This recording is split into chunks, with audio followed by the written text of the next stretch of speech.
Hey, it's Ted McGrath, and welcome to tonight's show. So I'm going to talk about MSTR strategy. We're going to hear words of wisdom from Saylor.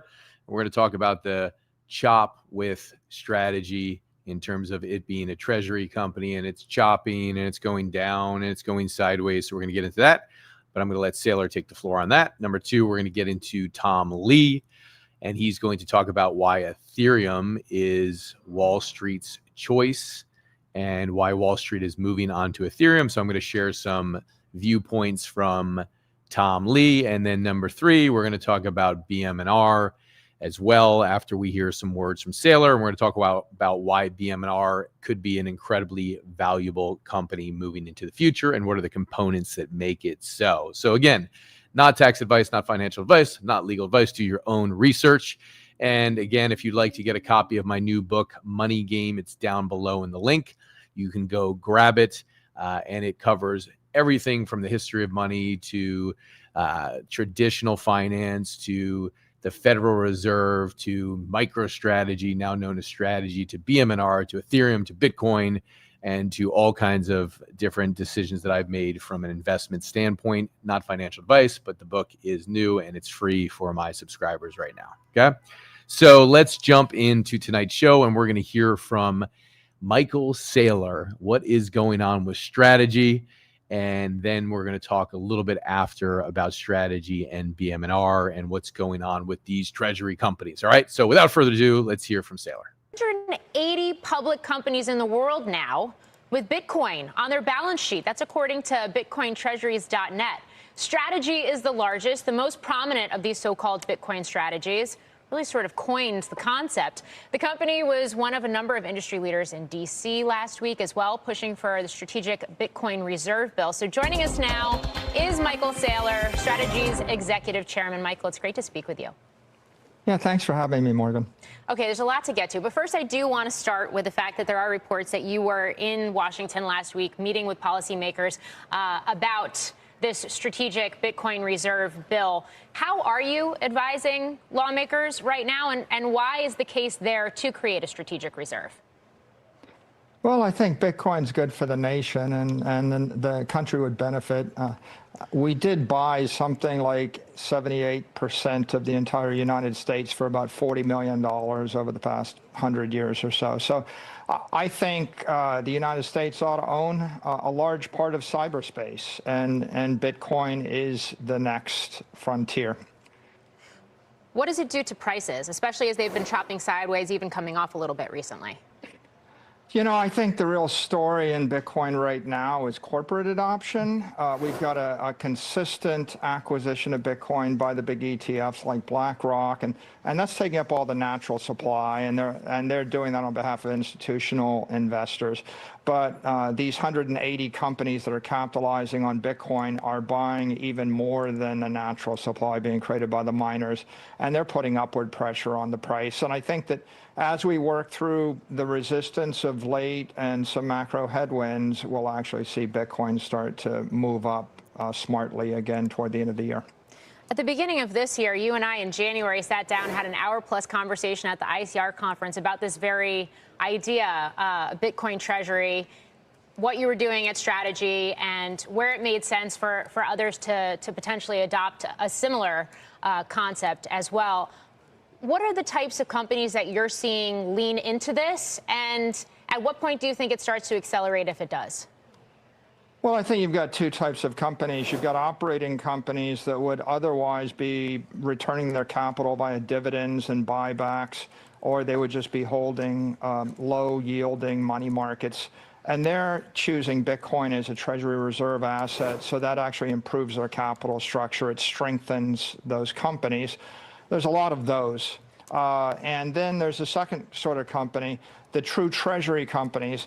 They're capitalizing on Bitcoin. Bitcoin is digital gold. The world ran on gold-backed credit for 300 years. The world's going to run on digital gold-backed credit for the next 300 years. So treasury companies, in essence, are holding digital capital and creating digital credit instruments on top of that digital capital. And there's, of course, a huge demand for equity and credit instruments in traditional capital markets.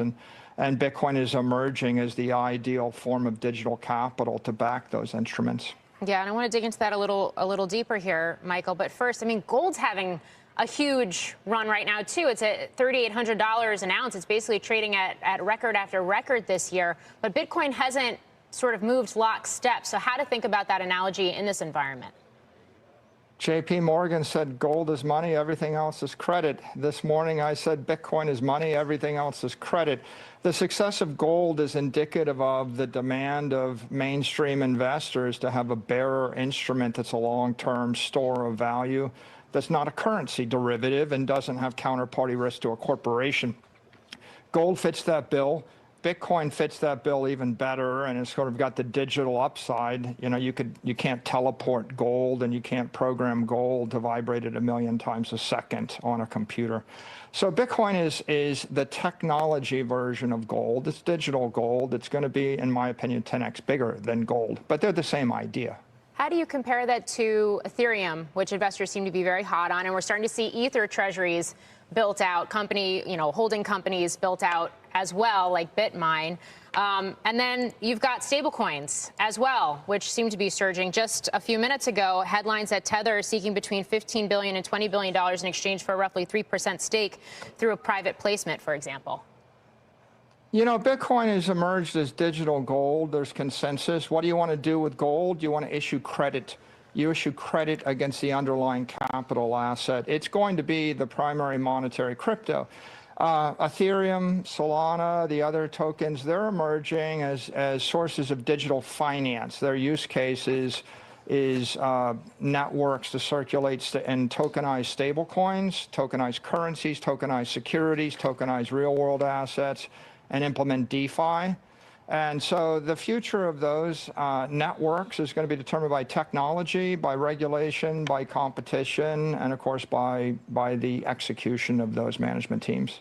How should investors think about navigating an investment in strategy specifically, which I know you've described as a levered bet on Bitcoin, versus the other BTC-backed fixed income instruments that you've launched in recent months? Yeah. The credit instruments we're offering, like Stretch, are meant to compete with short-term money market funds or other sorts of fixed income instruments. So if you're a fixed income investor and you believe in Bitcoin and you're interested in something that has higher yield or perhaps longer duration, then you would look at one of our credit instruments.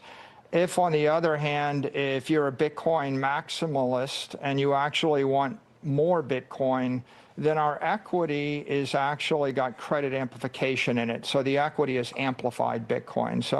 So people that want more volatility, more upside than Bitcoin will go for the equity. People that are interested in having the volatility and the risk stripped away will look at the credit. Okay. How do you ensure you're not over your skis with any of these instruments if Bitcoin plunges again?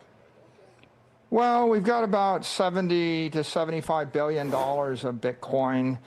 We've only got about $6 billion of these preferred credit instruments outstanding, so it's not even 10%. And of course, the preferreds never come due, and so they're not really leverage. I could say that we've got a PhD in leverage at strategy. We lived through the crypto winter. So we've constructed a balance sheet that could handle any conceivable drawdown and continue to perform. So how do you respond to some of the critics out there? Jim Chanos a couple days ago saying that your tactics to boost returns are quote unquote financial gibberish. As I would say, for 300 years, the entire Western world ran on gold-backed bonds. What we're doing is distilling yield, duration, and we're offering those in digital credit instruments. We're stripping away the volatility. We're stripping away the risk. And there's a huge number of people in the world that want some sort of digital credit instrument. The ones we're offering are higher yielding. They may be more liquid. and they may be longer duration than all the comparable credit instruments out there. The only way to create them is using digital capital, and Bitcoin is digital capital. I think the short sellers don't understand the use case of digital credit built on digital capital because they've never seen it before in the history of the capital markets. Well, we appreciate you coming on to talk about it. Michael Saylor of Strategy, great to have you. Thank you. All right. Good to hear from Saylor in times of choppiness with strategy. But people are asking what's happening. You know, we're sitting here at the end of September. October is about to come. I expect to see in October that we're going to have a nice run in October and a nice run in November. And I think it'll be a great 2 months. So, you know, we've been bearing with it or dealing with it for the last week or so. I don't have a crystal ball of the future, but I still hold my strategy position and I still hold a lot of it, and I'm ready for a good couple months coming up. Now, I wanted to hear from Saylor because there's lots of questions that people have about these treasury companies. And if you've been observing them and watching them recently, such as Strategy that holds the most Bitcoin on the planet in terms of a treasury company, and then you have BMNR, which holds the most Ethereum on the planet.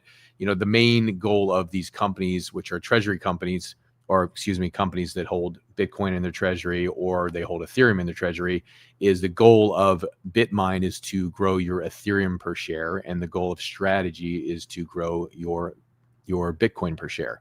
So BMNR wants to grow your Ethereum per share, and Strategy wants to grow your Bitcoin per share. And that's what they're doing when they're going out to buy either more Ethereum in the marketplace or more Bitcoin in the marketplace. Now, when you look at the history of MSTR in 2020, when it first started using this strategy with its playbook, MSTR was at about $13 at the time. And you look now at MSTR and it is at about $323 as of today. So that's a 25x growth over the last 5 years with the company. Now, when you look at BMNR, if you're new to the channel, I'm covering both MSTR, BMNR, Bitcoin, and other news. But if you look at BMNR, it's a company that's just kind of sprung up. Tom Lee is the leader of it, and they're acquiring Ethereum, and they're acquiring Ethereum faster than Strategy acquired Bitcoin at a rate of about 11 to 12 times faster. Why? Because Saylor gave the playbook to everybody on treasury companies. Now, if you look at Bitcoin's growth from 2020 to 2025, in 2020, Bitcoin was at about $10,000 and it grew to $110,000. So you're looking at about an 11x growth with Bitcoin over that 5-year period, and you're looking at a growth with Strategy of about 25x over that period. So why do people favor treasury companies? Because of the ability to grow faster, number one, because they can use leverage to acquire more of that asset, such as Bitcoin or that asset of Ethereum, and put it on their balance sheet and acquire more through leverage.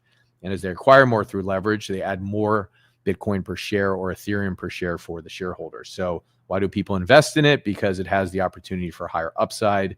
But when it goes down, as you're seeing right now, and when we're in a month of September, where September's not supposed to be such a great month, people have called it Rectember in the past, you start to see these treasury companies take a hit. Now, we saw BMNR rise up to about price of $61, $62 on Friday, and now it's crashed all the way down to 52. So you're looking at a swing in a week of a treasury company like this of what is that, 18% in not even a week, in about 5 days.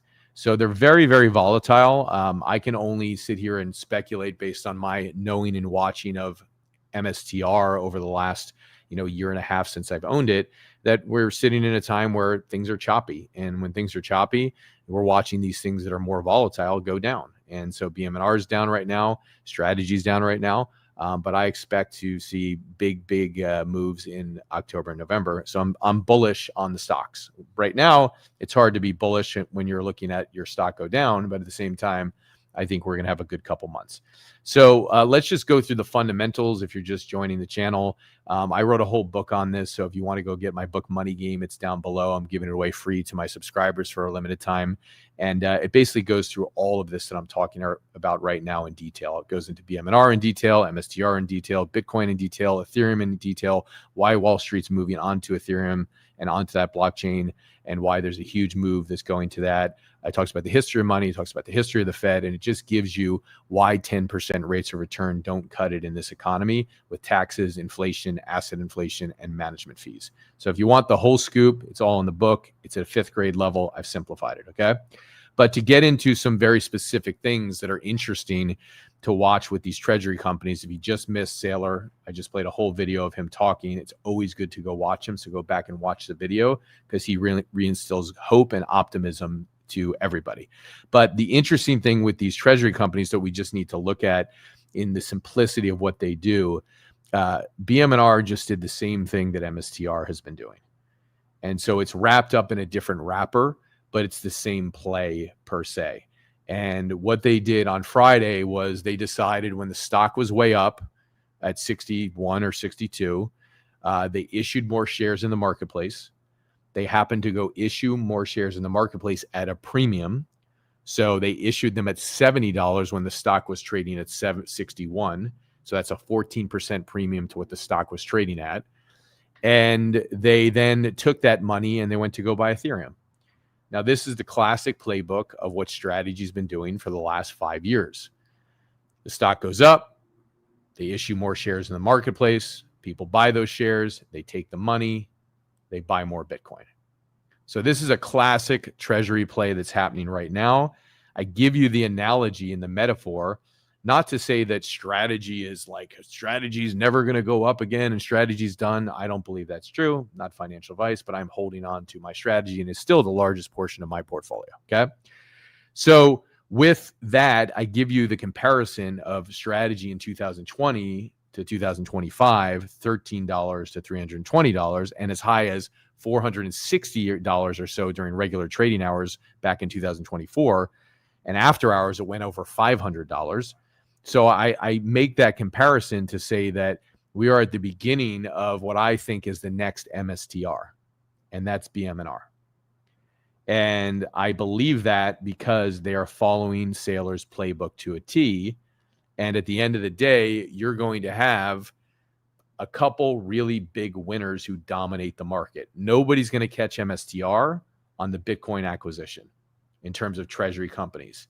And nobody's going to catch Tom Lee's company, BMNR, in terms of the Ethereum acquisition. Now, MSTR owns about 3% of the supply of Bitcoin. BMNR owns 2% of the supply of Ethereum. If you go back and you look at BMNR's control of the supply or how much of the supply they owned back in August, it was 1%. Now we're in September and it's 2%. So the rate at which they are gobbling up Ethereum is massive, and their goal is to own 5% of the supply of Ethereum. How are they doing it? They're doing very similar strategies to how Strategy was doing it in terms of issuing more shares to raise more capital and to put more Ethereum in their treasury. So this is an interesting play. One of the other reasons why I believe that BMNR is also a very, very interesting stock to watch. I personally am invested in Strategy and personally am invested in BMNR. As I said, just to be totally transparent, my largest position is Strategy. And with BMNR, let's just say I don't have a small position in that. I have a pretty good chunk of money into BMNR. So what makes Ethereum different when they're holding Ethereum is BMNR eventually, I think, will stake their Ethereum. So when you look at Strategy that holds Bitcoin on the balance sheet, they hold the Bitcoin, and that's what they do. Now we're looking at BMNR, who has Ethereum on the balance sheet, and they may stake that in the future. So when you look at $10 billion plus worth of Ethereum, and if they stake it, they'll get a 3 to 4% fee for staking. And so that means the company will have $300 to $400 million of pre-tax income coming in every single year if they stake their Ethereum, which makes it an incredibly profitable company as well. So that's why I believe it's very interesting to check out BMNR. Okay. I know there's a lot of you in the chat box who are wondering like what's happening with MSTR, I just think the simple thing is we look at Bitcoin's chopping. It's really not moving much. We had the Fed that announced a cut in interest rates last week. Was it last week or was it before that? Somewhere around last week. And they announced a cut in the interest rates. We saw the market surge a little bit, and now we've seen the markets pull back. So is Bitcoin going to go up in October and November? Not financial advice. I believe it absolutely is. When Bitcoin goes up, will strategy go up? I believe it absolutely will. And at the same time, I believe that strategy will get its NAV back, which means that it will trade at a premium. So typically in the past, when strategy goes up, it sometimes goes up at a 2x to Bitcoin, and that has not been happening recently. So strategy is trading at a premium at about a 30% more than in terms of its NAV used to be over 2 or 3x, which means that people were willing to pay 2x to what its actual value of the Bitcoin that it had on its balance sheet was. And now people are only willing to pay 30% over what the value of the Bitcoin on its balance sheet is. Okay. And so when you hear the terms like NAV, net asset value, basically what that means is Bitcoin, the value of their Bitcoin minus the debts that they have on their balance sheet. And that gives you the net value of their Bitcoin. And the stock is typically trading at a premium to the value of the Bitcoin that's on the balance sheet. And in 2024, it was trading at 2x, 3x, 4x, and now it's super, super low. So I think we will get it back. I don't have a crystal ball, but I'm putting my money where my mouth is because I'm holding on to strategy for that to happen and for it to recover and go way up. So that's my plan. So with that, if we're looking at these different types of companies, they're both companies that are very volatile. Strategy holds Bitcoin on their balance sheet. BMNR holds Ethereum on their balance sheet.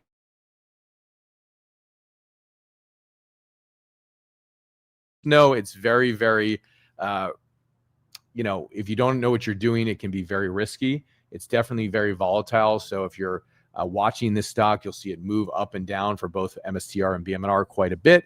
But if you understand the fundamentals, which is the purpose of the show, you can feel more confident about getting educated and learning on it and doing what you want from an investment standpoint. So why do I have confidence in MSTR? One, I have confidence in MSTR because of their leader, Michael Saylor. Two, he continues to add more Bitcoin to the balance sheet. Three, as he's adding more Bitcoin to the balance sheet, he's adding more Bitcoin per share for the shareholders, which is what you want. Number four, he is issuing common shares in the marketplace. When he issues these shares, it temporarily dilutes the shareholders. But the idea is that their Bitcoin stack is going to go up, their stock is going to go up, and at the end of the day, that's going to be accretive for the shareholders. So that's the plan. And if you look at cycles, we're talking about October and November are typically in past cycles of bull runs, extremely, extremely bullish times. So I'm expecting a good October and a really good November as well. So stay tuned. We will see what happens.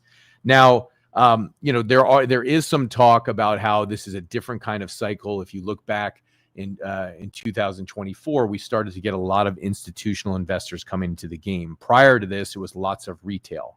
So there's talk on the internet, you'll see on different YouTube shows where you hear many people talk about the fact that could this be a different cycle? Is it possible that the cycle will get extended versus going into October and November where it booms up and then it crashes down? And so there's many different viewpoints on this. I don't know what's going to happen in the future in terms of whether this cycle is going to be extended. We are living through a new time. We're living through a time where institutions are getting in the game. There was a recent stat that came out, and it was a survey that was done by Ernst Young and Coinbase, and it said that 86% of institutional investors are planning to put money into digital assets in 2025.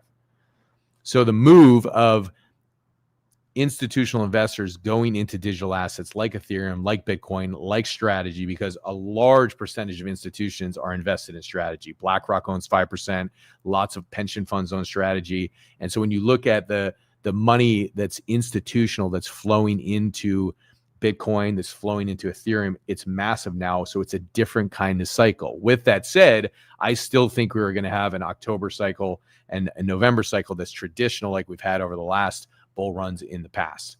So we will see, and then we will see what happens after that. I am planning for October and November to be good, and then planning for a potential drop and a potential drop down, and I'm planning for that. So if the cycle extends itself, then that would be fantastic, but I will be taking some profits in October or November, depending on when I think the cycle has peaked to some degree and when my personal positions are in a good spot where I want to take some profits. All right. So that's my basic plan for what I'm doing. So it'll be interesting to see how this cycle plays out. I still do think that what's happening with BMNR is very interesting to pay attention to. If you're a fan of MSTR, you would likely be a fan of BMNR as well. And the reason is because there's multiple sources that are talking about Wall Street really moving onto the Ethereum blockchain, and how Wall Street, how Ethereum is going to be Wall Street's blockchain. So we have, I have some quotes here from just a general comments from Bernstein, which is a Wall Street research firm. They've been around since 1967. They're a major player. When they talk, people notice. And they're talking about Ethereum being Wall Street's blockchain. Also, FBS, which is a global online broker, they got about 27 million clients. They are also talking about Wall Street being Ethereum being Wall Street. Excuse me. They're talking about Ethereum being Wall Street's blockchain. And so Tom Lee is talking quite a bit about this. He is the chairman and founder of BMNR. And so we hear a lot of talk about Wall Street moving to Ethereum. And then we have lots of talk about other chains that are out there like Solana and other chains as well. But one of the reasons that we should pay attention to this is because, Ethereum is trusted per se by Wall Street because it's been around for much longer and it's more stable. And when you look at the stable coin market, there's about a $280 billion stable coin market. And there's about $165 billion worth of stable coins on the Ethereum blockchain. And a lot of the major players are on the Ethereum blockchain. And so when we take a look at this and we look at stable coins being a big part of Ethereum, it's also, as Tom Lee says, 36% of the fees for Ethereum come from stable coins. So stable coins is one reason why Ethereum is flourishing and booming. Another reason is that Wall Street is looking to tokenize stocks and bonds and real estate, which means they will wrap it up in a nice little token. They'll put it on the Ethereum blockchain and it will trade 24/7, 365. Why would Wall Street be interested in this? They're going to be interested in this because when you look at Ethereum blockchain is basically like programmable money. It's very different from Bitcoin because Bitcoin is digital gold. It's a store of value. You put your money in there. You don't want your money to get debased. You want your money to go up over time. If you listen to Michael Saylor, he thinks that Bitcoin is going to go up by 29% a year every year for the next 20 years. And one day we'll have a $21 million Bitcoin. If you listen to Tom Lee, he thinks in about 5 years or so, we'll have $1 million Bitcoin. And if you take a look at Ethereum and why Wall Street would want to go to Ethereum is because we have a very, very, very big marketplace that's brewing because Wall Street wants to trade 24/7, 365. And why would they not want to do that? If they're making money from people trading 10, 12 hours a day now, and they can turn it into 24 hours and they can tokenize and wrap up their stocks and bonds and real estate and whatever else and put it on Ethereum and let people trade 24/7, 365 and buy 24/7, 365, that makes total sense. So when you hear terms like Project Crypto and when you hear terms like the Genius Act, Project Crypto is referring to Wall Street moving on to the blockchain. When you hear about the Stablecoin Act, or called the Genius Act, that's about stablecoins, and that's the law that was passed that stablecoins now need to be backed by dollars. So for every digital dollar, which is a stablecoin, it needs to be backed by a US dollar or a US Treasury bill. So Wall Street, the banks are in bed with the stablecoin market. Half the stablecoin market or more is on the Ethereum blockchain, which means the banks are starting to get in bed with Ethereum. Wall Street wants to move on to the blockchain. Why? Because that's where the money is. And that's also where the security is, because the base layer of Ethereum is secure. And every transaction that's done on there is done. It's secure. It's immutable. It can't be changed. And that's why the technology is so powerful. So people will go on, like Coinbase has already done, and build a layer 2, it's called. Ethereum would be the layer 1.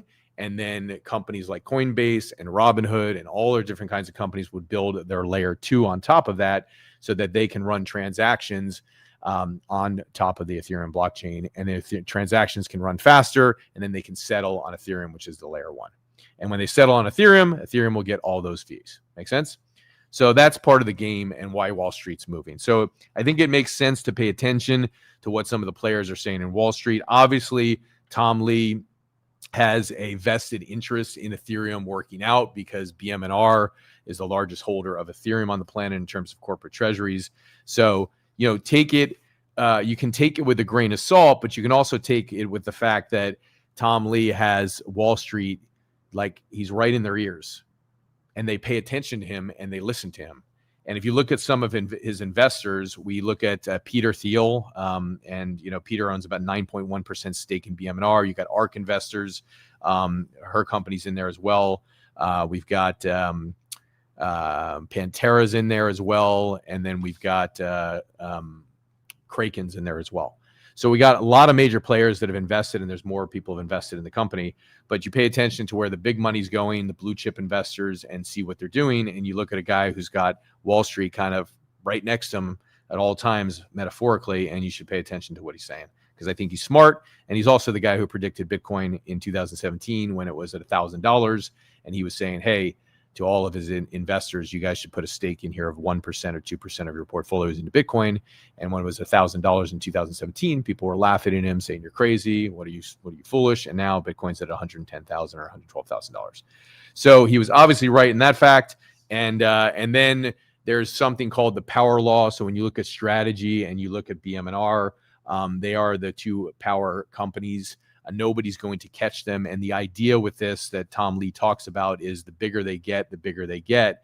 And so when you look at these companies like Strategy and BMNR, they get disproportionately bigger. Like nobody's going to catch Strategy. So the bigger they've gotten, the easier it is for them to actually raise capital. So when you look at all Strategy's different financial products that they came out with, like Stride and Strife and Strike and all those different preferred stocks that they have, those were built on the back and the idea that they could raise money fast because they just became so big. And the stock shot up so much in 2024, it grabbed so much attention that raising money became super, super easy. And so they started creating more and more products because the demand was there. Now, when you look at those products like Stride and Strife and Strike, those are more for conservative investors who want fixed returns. But nonetheless, because they got so big and because it was so disproportionate that nobody was even close to second best with them, the money just started flowing into the company. And they will continue to stay just as big, Strategy. And they will continue to grow just as big. So while we're having a rough couple months, it's been a hell of a couple months with Strategy. It's been volatile as hell. I mean, what was it, a month and a half ago? It was at 450 or something. And now we're down to 320. We're eating crow over here. But we'll be back. It'll go back up. Not financial advice, but that's the play that I'm playing. I'm playing that it's going back up over the next couple months. So they got disproportionately bigger.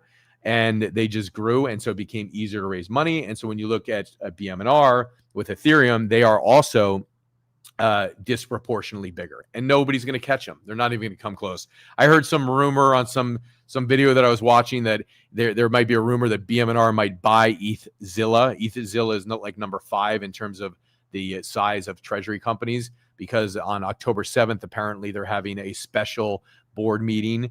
That's typically a meeting that has to do with mergers and acquisitions, and the rumor is that BMNR might buy them on October 7th, but it's a rumor, so don't quote me on it. Let's see if it happens. It's just kind of fun fodder to throw around, So back to them being disproportionately bigger. Strategy will get bigger and bigger, and they'll continue to raise money. And also, mind you, even in bad times right now for Strategy, I mean, depending on when you bought the stock, I bought it at 79, 100, and 120. Okay. So I bought the stock super early with my larger positions of it. Then I bought some smaller positions later. But overall, Strategy's up big time and huge. But if you bought recently, then I get it. Like you're waiting for it to go to 4 or 5 or beyond so that you can take some profits. So I do totally understand that. But they are disproportionately bigger, and there's no question about that. And BMNR will get more and more disproportionately bigger because they're growing so damn fast. And so we could see BMNR by the end of the year having 3 or maybe 4% of the supply of Ethereum. And certainly in the next 12 to 18 months, it's real that they could have 5% of the supply of Ethereum. And I think it's realistic to say in the next couple months that BMNR would have 3% of the supply of Ethereum if they keep raising like they are. So that's what's going on in the marketplace right now. If you just joining us, I showed earlier a video of Saylor talking about strategy and just giving his viewpoint on what's happening with Bitcoin and why people would want to actually look at strategy as an option. And I think it's always great to hear from the fearless leader, Michael Saylor. I also covered in this video in depth about BMNR and why it's a company to pay attention to. Just like strategy has raised a ton of money over the last 5 years, BMNR is following in its footsteps, but raising money 11 times faster, growing their treasury 11 times faster than MSTR, because they have the playbook. They got Wall Street. Tom Lee, the leader, has Wall Street. He's got their trust, and literally he's just popping it off. So it's going to be interesting to see what happens, but I'm certainly super bullish on both stocks, and I'm excited for the next 2 months. So that's the basic idea. If you want to get my book, Money Game, and you want a full understanding of everything that I've been talking about in this video, but in detail and a 5th grade level, you can grab it. I spent a lot of time putting this together based on many of the shows that I've done here on YouTube. And the whole basis of the book, which will be in the link down below that you can grab, is that if one doesn't understand the problem of money where the source of the problem began, then it's kind of hard to understand why Bitcoin. And if one doesn't understand Bitcoin, then it's kind of hard to understand why strategy. And then if one doesn't understand Ethereum, it's kind of hard to understand why BMNR. So the book lays out the history of money.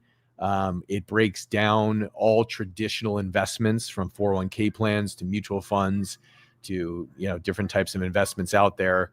And it shows, mathematically why 10% doesn't cut it anymore, and why 10% never cut it. Because when you factor in inflation, when you factor in taxes, when you factor in asset inflation, which is the assets that you want to buy, like the house, or when the rents go up, or when the price of healthcare goes up, those things are not accounted for in a full way that it actually affects your life when you look at the CPI. So when Fed Powell comes on and talks about the CPI, and he talks about inflation and it's 2.7% or it's 3%, that doesn't account for the effect of how that really plays in your life. So when you look at asset inflation, you're not just whacking off 3% for inflation, you're whacking off a bunch more, because it's more expensive for you to get houses. It's more expensive for rents. Your wages aren't keeping up with it. And even some of the numbers that get reported by the Fed, not in the CPI, but in what they call the PCE, they strip out food in some of those reports. They call it core PCE, and they strip out food and they strip out energy because it's too volatile. So those are life things. Your house, the houses that you're going to buy, the food that you're going to have, the energy, the healthcare costs. Some of this is accounted in the reports, but there's a big majority that's not accounted for in a real way that impacts your life. So when you start looking at 10% rates of return, the real effect is like 2%. And when you look at your purchasing power over that time period, if I have $100,000, sitting in an account, sitting there for 20 years, and growing at 10%, I might have $600 and something thousand in my account 20 years from now. But it doesn't spend like 600 and something thousand. It spends by like way less. Okay. So it's important to understand, like, what's the real rate of return on my money after taxes, inflation, and also management fees. You should take a look, if you have a 401k plan, any types of retirement plans, take a look at the management fees that are inside those plans. And just get educated on it, because 1% management fee can wipe out 28 to 30% of your wealth over time. So if you're planning to have $1 million in retirement, it might only be 700,000 because of that 1% management fee.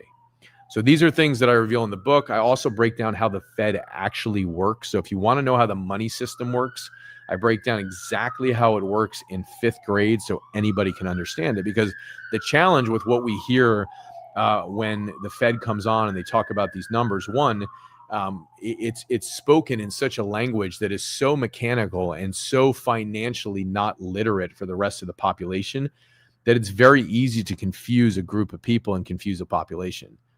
And so I believe that the financial system has confused the population, and it's gotten so far away from the source of what real money is that it's just constantly creating another version of money and another version of money that continues to be more and more manipulated. And the more and more manipulated it gets, the more and more diluted it gets for people, which is why your purchasing power is down. And it's why the majority of Americans and people all over the world, it's not just a US problem, people all over the world are in debt. And so it reveals this and shows you this, and then it introduces what Bitcoin, what strategy, what Ethereum, what BMNR, what all of these are. I even talk about the AI money wars. There's a whole chapter on that. I also talk about my trading strategy because I trade every week. So all of that's in there. I'm giving it to you for free. I want you to have it because I believe that if you get my book Money Game, you can finally track down the source in an understandable way. And I think it's really, really important that more people understand like how we got in this position. And yeah, do we want to outrun it with rates of return? Sure, right? I want to outrun it with rates of return.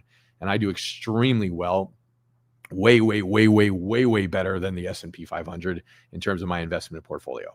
So I want people to understand this, and I want them to get the source of it, because if more people understand it, something can be done about it. But, you know, we do have a money printer. And if you go back to how it actually operates and understand how it operates, maybe something can be done about it to change it. And if you really look at the transitions that's happening now onto the blockchain, it's just another version, like a derivative of money that's being created. And I'm not talking about Bitcoin. I'm not talking about Ethereum. Bitcoin is pure digital gold to me. It's one of the, it's hope. It's been an incredible creation and invention. And Bitcoin is pure. And it works because it's based on a set of protocols, and that can't be changed. So that's why Bitcoin's so amazing.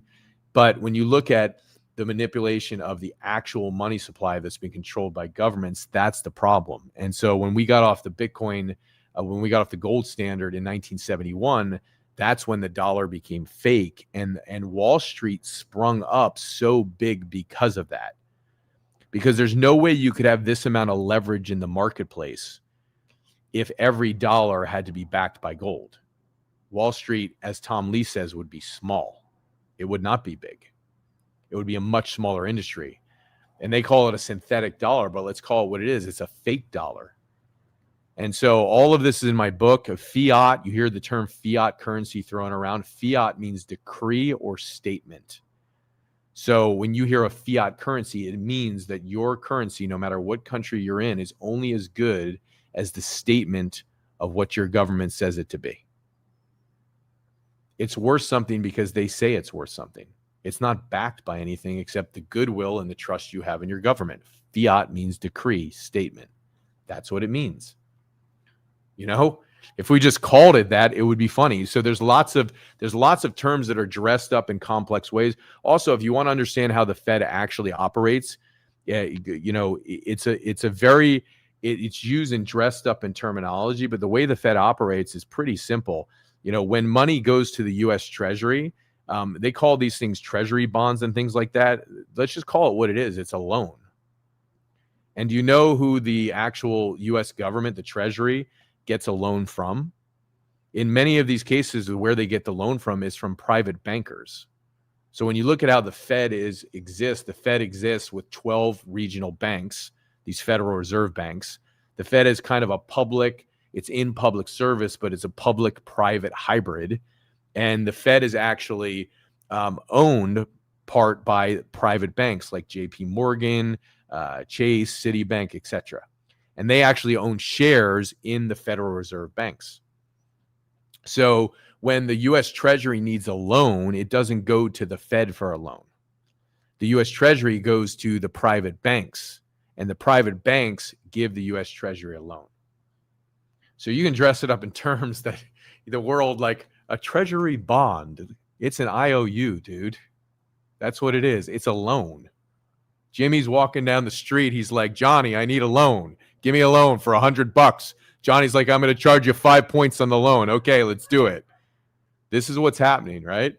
And then now the interest on the treasury bonds, and there's other ways that treasury bonds are issued as well, but I'm talking about in relation to the banks, the interest on the loan, the is paid back to the private banks. But then who swoops in to buy off the loans?